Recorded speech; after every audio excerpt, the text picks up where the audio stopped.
On today's show, over the river and through the woods, we document a day in the life of a herpetologist. Yay. We take a walk in Minnesota's most urban state park. And the business of Minnesota baits, high-end artistry that literally sells out in seconds.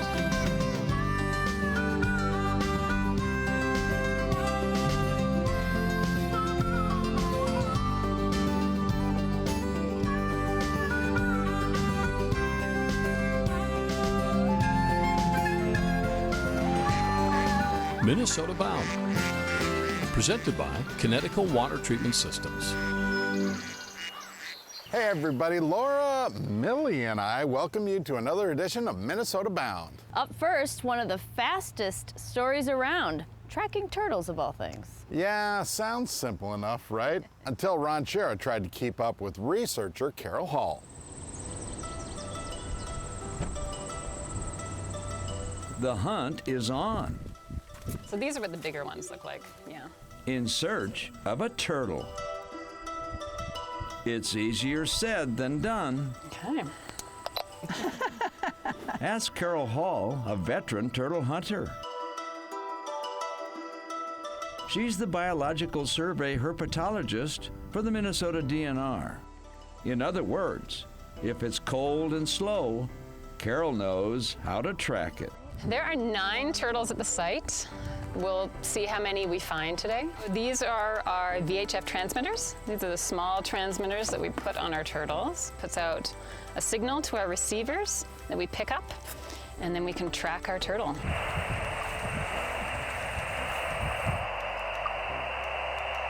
You got one, huh? Yeah, I think she's far field. Today, Carol and her team are in the field tracking wood turtles in southeastern Minnesota. Oh, it's the easiest. Do we go around the trees here, you think, or through the woods? Early on in my career, we'd find them and release them. Sometimes we wouldn't even mark them. And in my mind, it just wasn't enough information. Turtle tracking is part of a larger project to study turtle populations, which have been declining in Minnesota. Carol's task is to find out why. Wood turtles are important species that were identified in the State Wildlife Action Program. And we get federal funding through our Minnesota Wildlife Action Plan that is critical to pursue this effort. We have 2 state-threatened species. We have wood turtles and Blandings turtles. For now, our main focus is with wood turtles, and so kind of just following on with the DNR, partnering closely with them in this kind of ongoing project they've had for a long period of time. I've been working with the DNR for 30 years now, and a big part of what I do is target rare species and document them so we can map them and try to protect them. Oh yeah. She is out here somewhere. And then when you get close, the trick is to not step on her. I think I'm pretty close in here. Yay, Krista. Mommy. She's looking good. Yeah, so this is the old VHF transmitter that we need to replace today. It was put on last year around this time. They last typically about a year, and she needs a new one for the winter to get us through so we can find her again next spring. So I just looked up the old data on this turtle.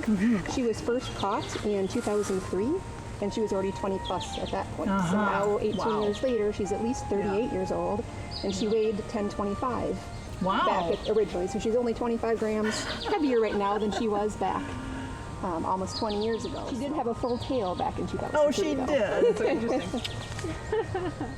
Yes. The wear and tear. The wear and tear of Mother Nature is just one challenge the turtles are facing to survive. There are a number of threats that our turtles are facing, wood turtles and Blandings in particular. The main one is habitat loss. So habitat loss, fragmentation, even invasive plant species can change the habitat that they rely on. They also suffer from road mortality, poaching in the state, and nest predation. So where we have these recreational areas, we have a lot of people who come in, enjoy our waterways, but they'll leave behind trash, and that can attract raccoons and other predators that will just take too many turtle eggs, and that can affect the population over time. One down, but many turtles to go.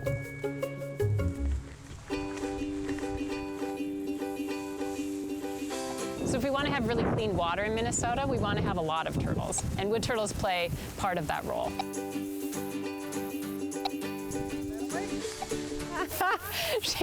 She knows we're coming for her. So the interesting thing about wood turtles is a lot of them actually lose their legs to predation. It's anywhere from like 15 to 20% over the course of their life will end up losing a limb. So Peggy is one of those.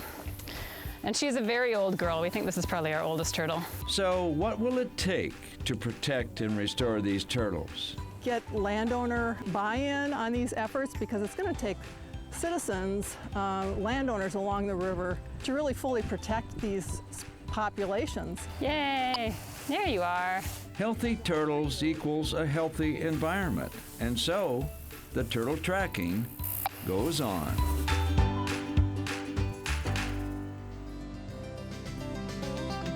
Coming up next, we take a walk in the park, right here in the heart of the city. Minnesota Bound is brought to you by Connecticut Water Treatment Systems, Aluma Trailers, Ice Castle Fish House and RV, and by Coors Light. Explore Minnesota's outdoor archive.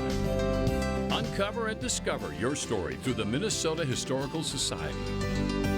It's time to take a walk in the park. This week, we visit a special destination due to its history and longevity. We stop by Fort Snelling State Park. Fort Snelling State Park is a little over 3,000 acres, and we see about a million visitors every year here at Fort Snelling. Here at Fort Snelling, we say many voices, many stories, one place, and that's so true. There are so many different experiences and stories and histories intertwined here. So historic Fort Snelling is Minnesota's first National Historic Landmark, and that just tells you how much history there is here at Fort Snelling. You really can't tell the history of the United States without talking about Fort Snelling. It's that important. What you're seeing here is the culmination of 2 years of construction, many more years of dreaming, of building consensus, of getting funding from the state legislature, from the people of Minnesota, planning to present what we open Memorial Day weekend as revitalized Fort Snelling. One of the things that we do here in the Plank Museum and Visitor Center is this building really tells its own history, and it was built in 1905 as a cavalry barracks. And what we're seeing here, if you look on the floor, there's a concrete slab. You can see that concrete slab in this historic image. So we are standing in the same place as these guys who were cooking right here in the early 1900s. So this is our 1805 treaty installation that signifies the first formal interaction between the U.S. government and the sovereign Dakota Nation. And that treaty, signed in 1805, really made the historic fort possible. The historic fort opened in 1820. The revitalized prairie plantings here at historic Fort Snelling allow us to walk through a landscape that existed here for thousands of years. Here at the confluence of the Minnesota and Mississippi rivers, you can learn about each species and its connections to Dakota people.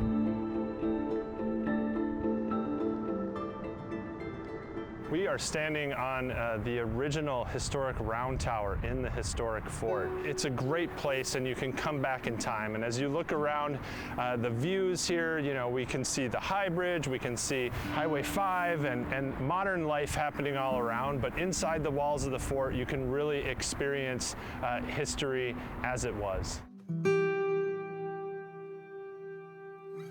Here at the revitalized historic Fort Snelling, we have beautiful landscape. We have this historic fort where so much history happened, including where Harriet and Dred Scott once lived.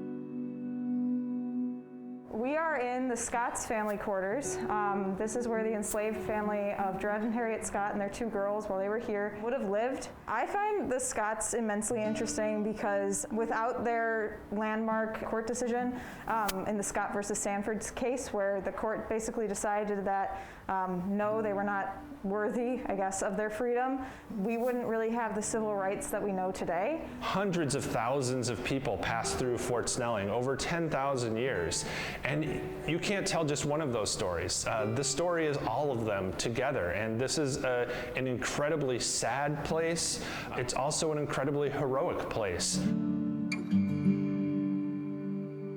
Fort Snelling has tons of recreational opportunities, from hiking, biking, canoeing, kayaking, bird watching, dog walking, and then in the winter months we host cross-country skiing and snowshoe trails. Welcome to Snelling Lake. At this location, it is fed by many streams throughout the lake and also by the Minnesota River. At this location, you can also do lots of fishing for northern pike, bass, and panfish. This area, we also hold lots of our naturalist and interpretive programming.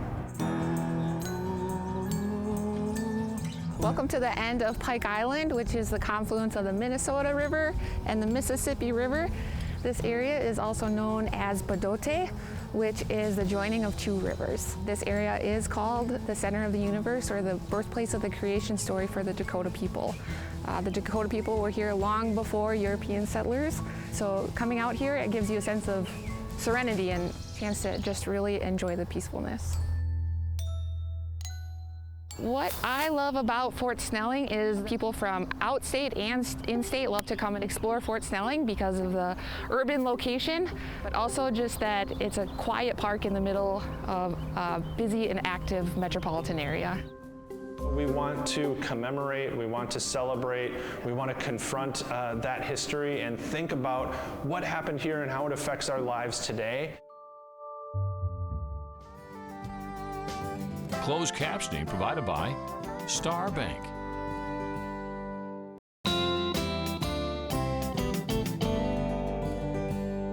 This next story proves that not all baits are created equally, especially when Joe Peterson gets to work.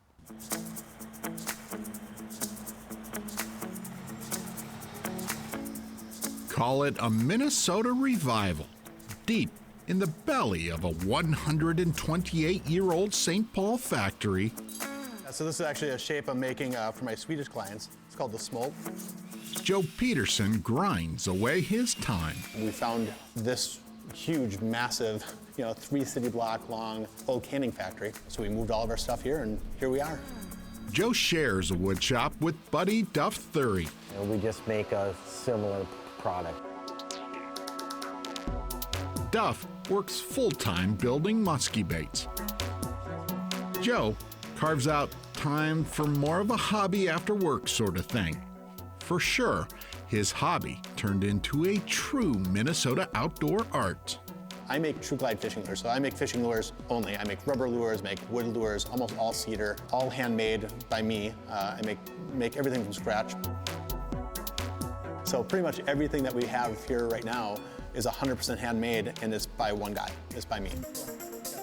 Joe starts each build with a piece of cedar wood. I like it because you always know what you get. It's always a stable piece of really buoyant wood. I don't use routers at all. Everything that I do is hand profiled on a fence sander. I feel like then you get these really organic curves. It is here that an old woodworking cliche applies. Simply remove what does not belong, and the art slowly takes shape. I'll do the gills on here instead, I'll do the mouth, and then everything else I'll paint. Joe drills holes to add weight and exactly balance each bait. If it sinks 5 degrees down like this, too much nose down, it's not going to work in the water. All the baits are particular, like this one has to have a little bit about 2-degree nose up. Right in life, it's what's inside that counts. The last step is a humdinger. Can shaker, spray job. So I'll put on epoxy, I'll paint some different colors there, put on a couple more coats, paint again, more coats, paint again. And so if you see my lures up close, there's definitely a dimensional feeling to them. They look 3D because I painted through layers of epoxy. For me, it's kind of my signature. It's what I like. The end result, stunning. For me, this is my way of expressing myself, right? And yeah, I say there are too. That's why anglers and collectors buy out TrueGlide baits at almost every sports show. I'll say, oh, send me a picture of the biggest fish you catch on, and they'll say, oh no, that's going on the wall. And like a little piece of me dies every time they say that. I think they're more artistic when they have big scratches from a muskie or a pike on them, of course. But yeah, it is kind of cool that people collect them as art. Joe collects in his own way. Got a little bit of everything. So this guy here, this is Kit, Night Rider. Okay, I'm a nerd. No, he's actually an angler at his core. Good luck, guys. Which is why he tries to fish a lot. And guess what? He always fishes his own stuff. And this one is Adele. Adele's caught a lot of fish for me. This is actually Adele 2, because Adele 1 met a untimely death against a rock wall in Canada. It's unbelievable. Love it. An angler who plays the game by his own rules. Hello. And just loves the game. Oh, come on, dude. This is my spot. I was here first. You cut me off. Okay, get out of here. And one of the nice things and the annoying things about muskie fishing is you have a lot of time to think, you know? And for me, I'm thinking about lures. I'm thinking about like, okay, that fish followed this time. What can I make next time to make that fish bite? That's how I keep things going. Minnesota Bound is brought to you by Game Fair and by Totem Resorts, the premier destination for world-class fishing.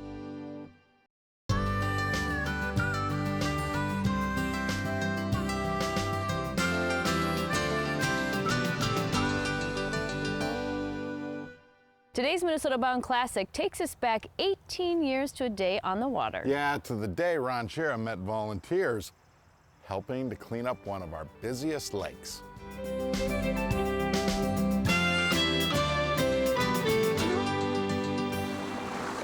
Minnesotans, it's said, love their lakes. But sometimes it's a strange kind of love. So we're trying to encourage all the communities around, not only this lake, but all the lakes in the state, to adopt this day, one day a year, to give back to the lakes that we enjoy so much. It's Lake Cleanup Day on Lake Minnetonka. In the perfect world, divers wouldn't be necessary on Lake Cleanup Day because there'd be nothing to clean up. But below Lake Minnetonka, in the real world underwater, divers find a sad kind of treasure. Nobody knows why we toss junk into our lakes, but thank goodness some folks are willing to pick it up. A treasure! This lake cleanup is sponsored by Crystal Piers Marine. With the number of boats that Crystal Piers Marine sells and the fact that our livelihood and the enjoyment of all of our customers rely on our lakes and our beautiful resources, that it's our duty to give back to the lakes and do what we can to help clean and protect those lakes and make sure that they're around for many years as usable resources. I guess our primary goal here is to raise the awareness of the trash and the litter that takes place in the lakes, but a very strong secondary goal is to raise the awareness of Eurasian milfoil and zebra mussels and the exotic species and what they can do to lakes. Despite limited visibility, members of the Minnesota Frogmen search the lake, peer through the milfoil, and were not surprised by the bottom loot. A couple of members of the club pulled out about a dozen car and truck tires. One team went over to a gas dock off of a marina and cleaned up the bottom of gas caps that were dropped in, cell phones, even found some credit cards. It just runs the gamut. Wonderful, refreshing, and it's for a good cause. My biggest goal and one of the biggest benefits is just getting people to realize that to stop and take the 30 seconds it takes to pick up the can that's floating when they're boating by, or to stop and turn around and get that bag that flies out of their boat as they're cruising across the lake. It really doesn't take a lot of effort on any single person's part. Just a little effort on everybody's part will make a huge difference. In the water, as it is on Earth, every litter bit hurts. I think all this stuff we brought out of here probably lowered the lake level about a foot. You can imagine what is hiding in all of our lakes. I'm gonna buy you one of those fishing magnets so you can go out and explore. I love it. I'll find myself some trinkets. Yes. Well, that about does it for us. Bill, Millie, and I will see you back here next week. In the meantime, don't forget to introduce a kid to the great outdoors. Transportation provided by Premier Transportation. Call 1-800-899-7433.